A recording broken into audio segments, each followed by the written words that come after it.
Imagine living your life after 50 and feeling energized and excited about your future. Welcome to the Women in the Middle podcast, the podcast for women who are ready to figure out what they want and create the life they deserve. Here's your host and Master Certified Life Coach, Susie Rosenstein.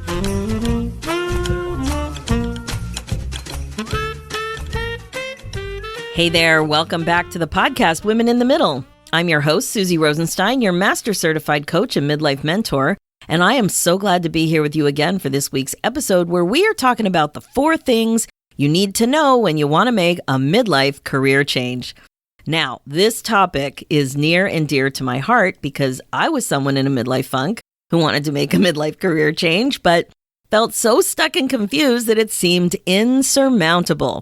For me, it was from 45 to 50 years old. And, even as I say this, I can't believe it. 5 long freaking years. I totally couldn't see my way out of it to make the change that I knew I needed to make happen, right? And to make matters worse, I was scared to death, but had no idea why. In fact, I wasn't even clear that I was afraid. I didn't know what was going on.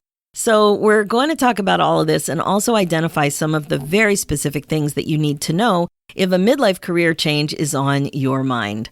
Here's the thing. It's common to want change at your age or stage, right? To want to change things up. And I use age and stage quite intentionally.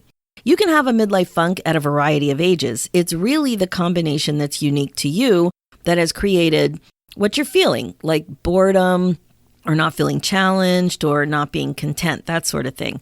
The way it shows up for you may be different, but the bottom line usually is that it used to be okay, and now it isn't. Things used to be all right, and they aren't that way anymore. And you can't stop thinking and spinning about what to do next, or what you want to be when you grow up.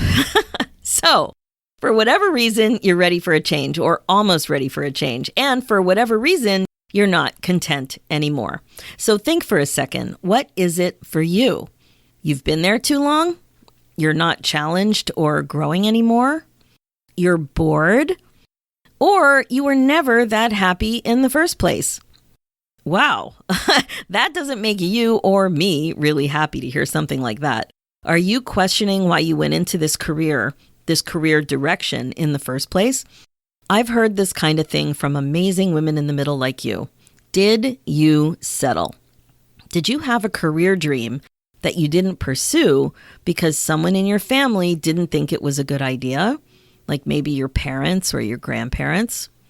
Like maybe you can't make money that way, like an artist or a musician, or maybe you didn't take that path when you had to make a decision like you were at the fork in a road a few decades ago. Maybe it was an artistic type of career, but not actually you being the artist, like maybe interior design or working with artists in another way, like owning a studio or having a place for art classes, that sort of thing. Or being an entrepreneur that featured artists, like owning a gallery or running shows where artists book vendor tables, that sort of thing.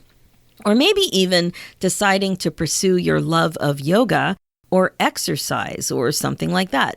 These are just untraditional ways to go versus doing something that gave you a title, like a dental hygienist or a lawyer or a doctor or a nurse. You know what I mean? Like titles, an accountant, an engineer.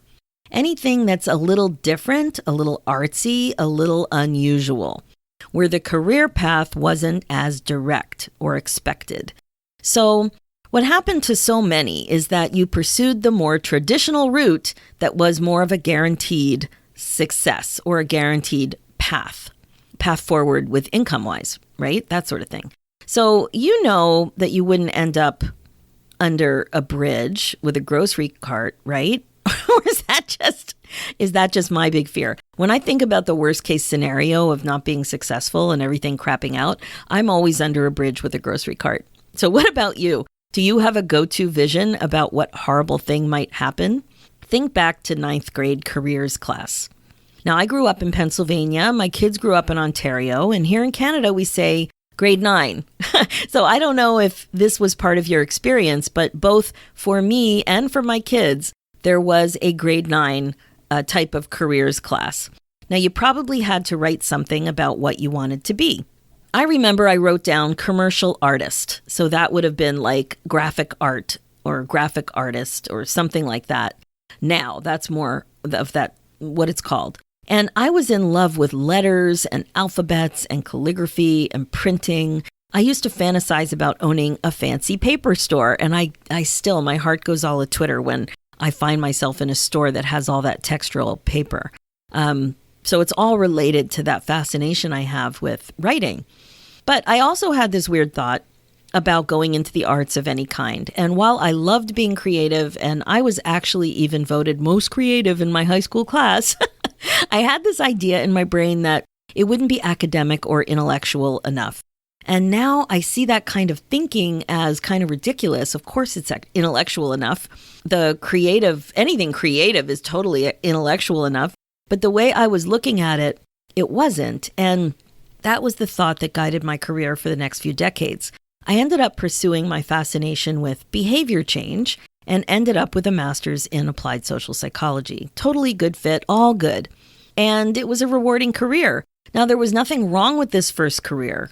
It was health promotion, health education, health publishing. And in my mind, it was intellectual. But I have to tell you, the more I think about it, it is communication. And one of the projects, actually 3 of the projects that were my absolute favorite in my last job was when I developed 3 children's books. And that had me working directly with the artist and with the graphic designer about the art.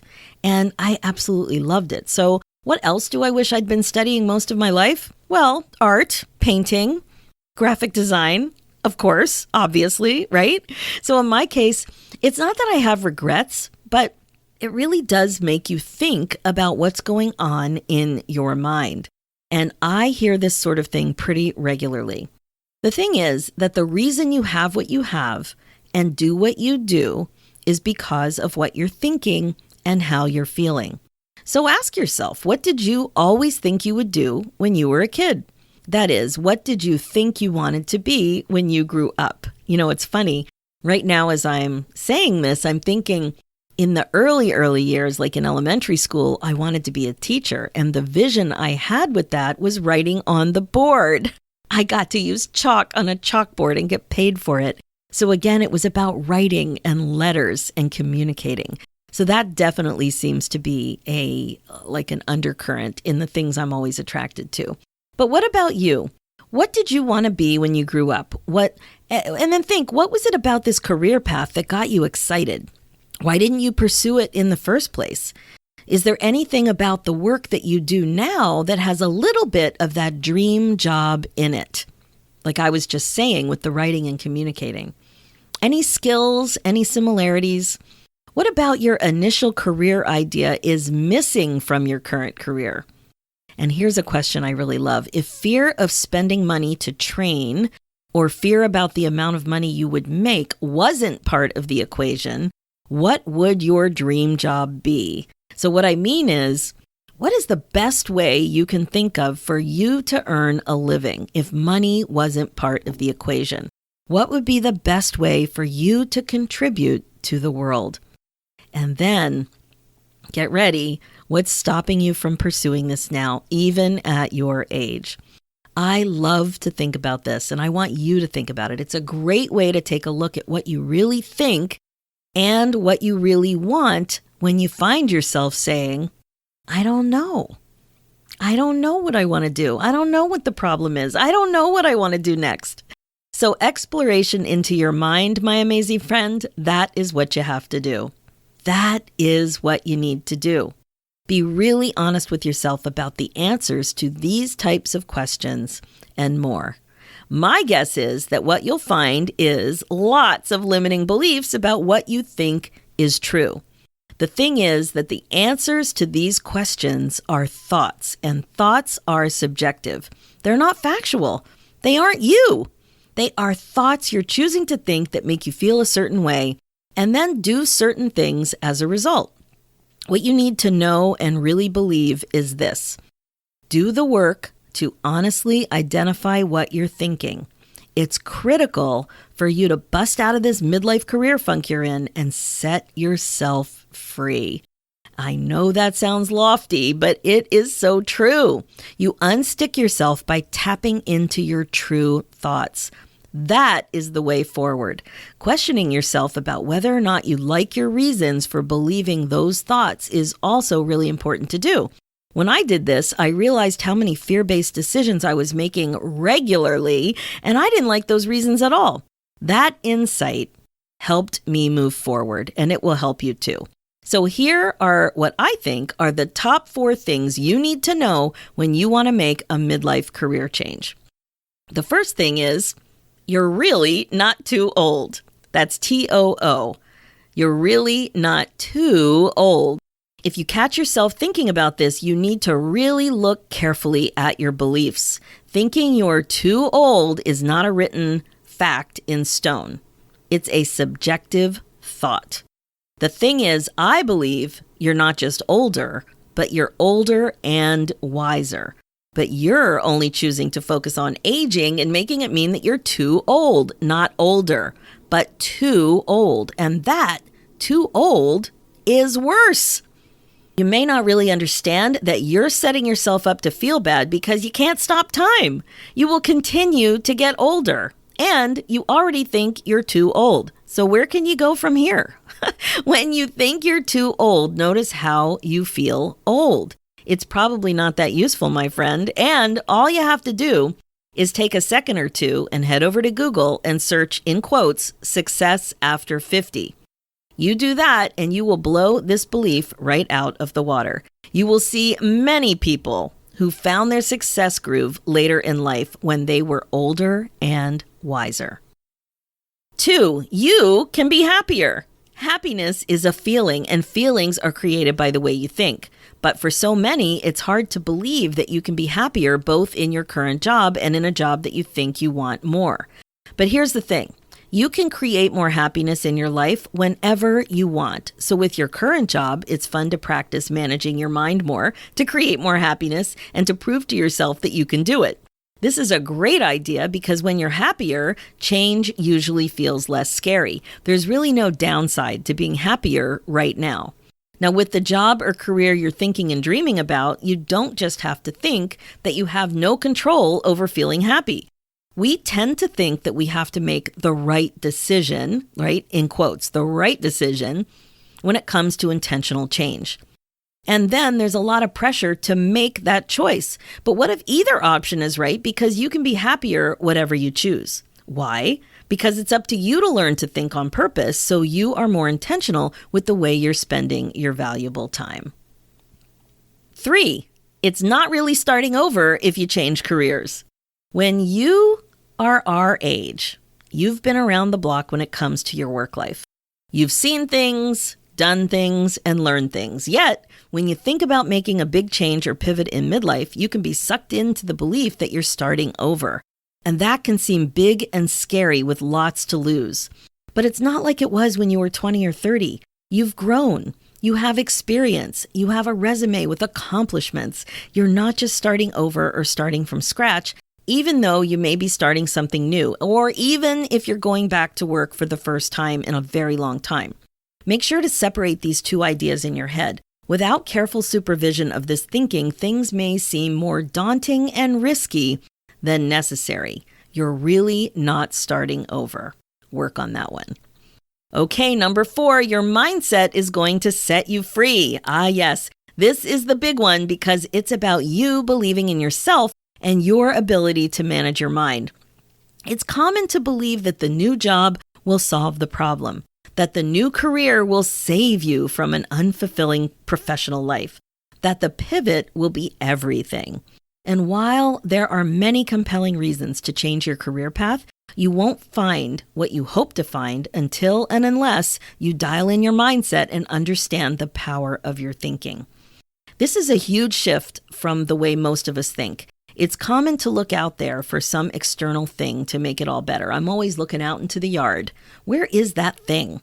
that you won't be free to live the professional life that you're hoping to find until you also find the right job direction. But that's not how things work.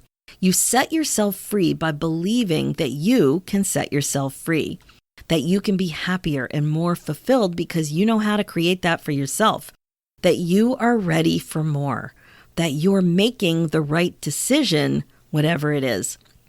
Freedom really comes from your belief in yourself no matter what, and you have control over that, not the person reviewing your application or a client's praise for your service as an entrepreneur. Freedom is a feeling, and you know where that feeling comes from, right? The way you think about opportunity, about decisions, about what's possible. This is good news because you're figuring things out already, or you wouldn't be listening to this episode. My guess is that you're ready for more belief in yourself for sure. Okay, my friend, that's it for today's episode. My focus as a midlife coach is to help you waste less time spinning and feeling stuck. It's time to get excited about your life again. Being the queen of your brain domain is the best way to be. Check out the show notes with more information and links at SusieRosenstein.com. And if you're ready to finally put yourself first, you can become a first lady. Join my new midlife membership, Finally First. This is an upbeat virtual community for midlife women who want to stop feeling stuck and confused and finally start making the changes they want in their next chapter. The clarity, courage, and connection you're looking for is only one click away. Sign up for the VIP waitlist now because the doors will open again soon and you'll be ready to go. Head over to www.IamFinallyFirst.com. Let's do this, ladies, one thought at a time. Thanks so much for listening, and I'll talk to you next week.